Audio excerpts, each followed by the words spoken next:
really understand Cathy's impact on downtown, you have to understand what it was like 30 years ago. Downtown was basically one block deep. It was Main Street, and it was surrounded by abandoned buildings, large parking lots, not much activity, not what you would call a real thriving downtown that needed retail, that needed an arts community, that needed more office workers, and especially needed more people who would live here. And Cathy championed all of those efforts. It's impossible to look at downtown. The buildings, the infrastructure, the energy, the reputation. You can't look at any of downtown and not see Cathy's impact. I think the greatest contribution that Cathy made was that she was a student of downtowns.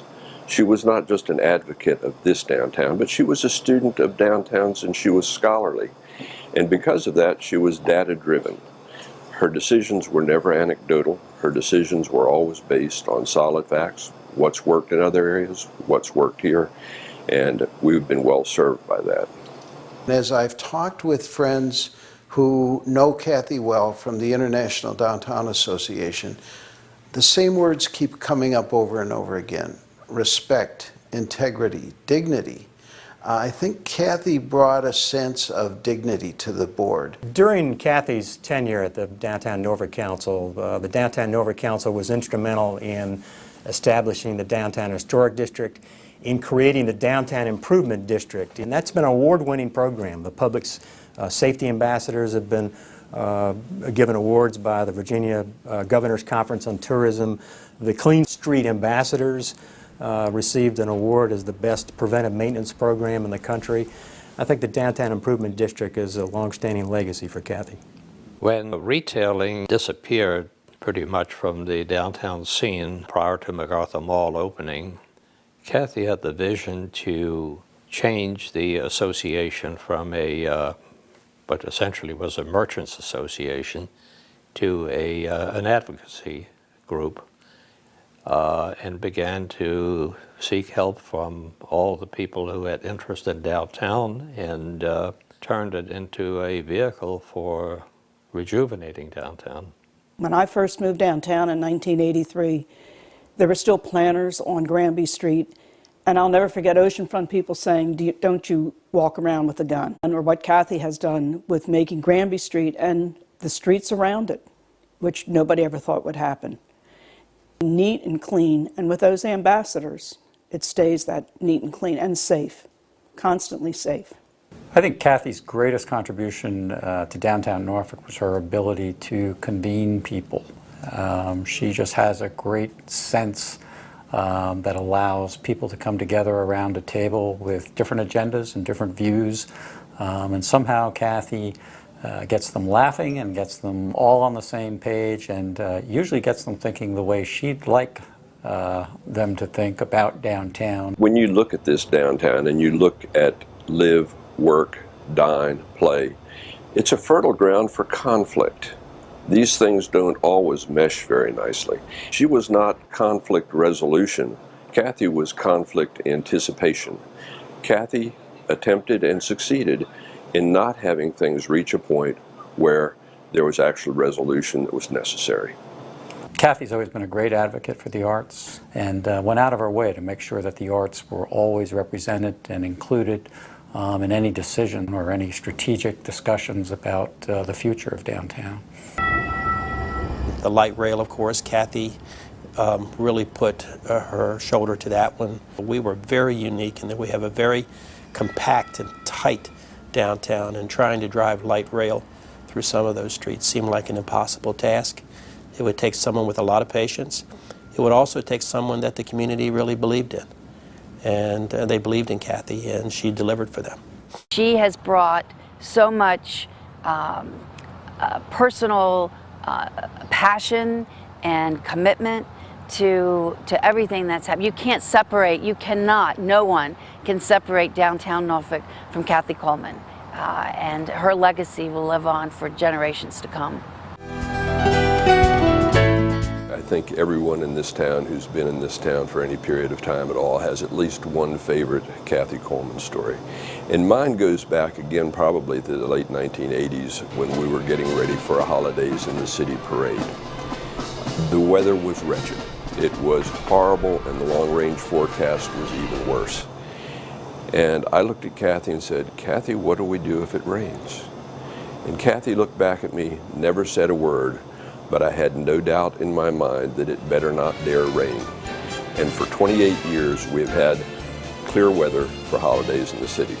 Oh, I have lots of very memorable stories, but I can't share those with the audience. Those stories will remain with Cathy and I and go to our graves. But some of my best memories, the best stories, are back in those very early days where we would spend literally every weekend, you talk about blood, sweat, and tears, every weekend from March through Harborfest weekend, getting this waterfront ready, climbing ladders, painting sides of buildings. We were up on what is now the pagoda. It was the old molasses tank.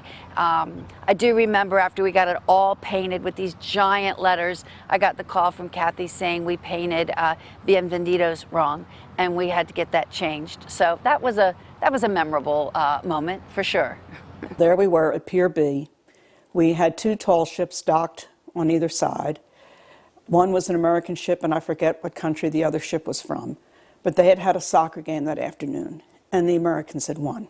Well, all of a sudden, a small encounter happened. And I will never forget Cathy coming down the pier, and both of us were going like this to each other.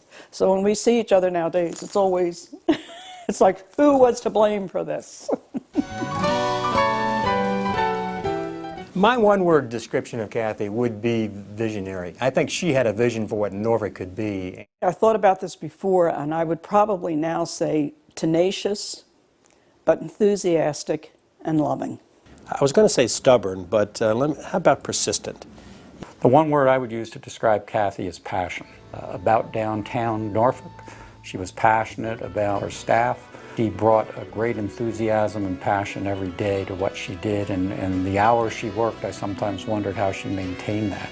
Genuine. She's genuinely passionate, genuinely committed, genuinely enthusiastic, genuine. Everything about Cathy is genuine and from the heart. If there's a woman in Norfolk who deserves to be known as the woman of downtown, it's Cathy. She truly has been the spark plug that helped to make downtown what it is today. She's a perfect fit for Downtowner of the Year. I can't think of another person in the city before, now, after, that's more deserving of this recognition. If you look at the people in the roster of people who have been chosen as Downtowner of the Year, Cathy Coleman fits into their ranks so very nicely. I know Cathy would never have allowed her name to be there until she retired, so I'm really happy that she's accepted this honor. She has given everything to making Norfolk a wonderful place to live, a wonderful place to visit, to shop, and to be proud to be part of. For someone to be able to understand the community as well as she has and to lead an organization for as long as she has is extremely unusual. She richly deserves the 2013 Downtowner of the Year award. I can't think of anyone that has done more to move Norfolk forward, downtown Norfolk forward, in the past 30 years.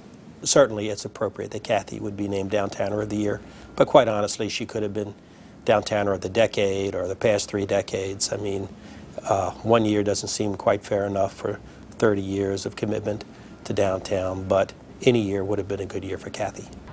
Cathy has been Downtowner of the Year from the day she started in this role with the Downtown Norfolk Council. Congratulations, Ms. Coleman! We'll always love you, no matter what. The light's so much brighter there. You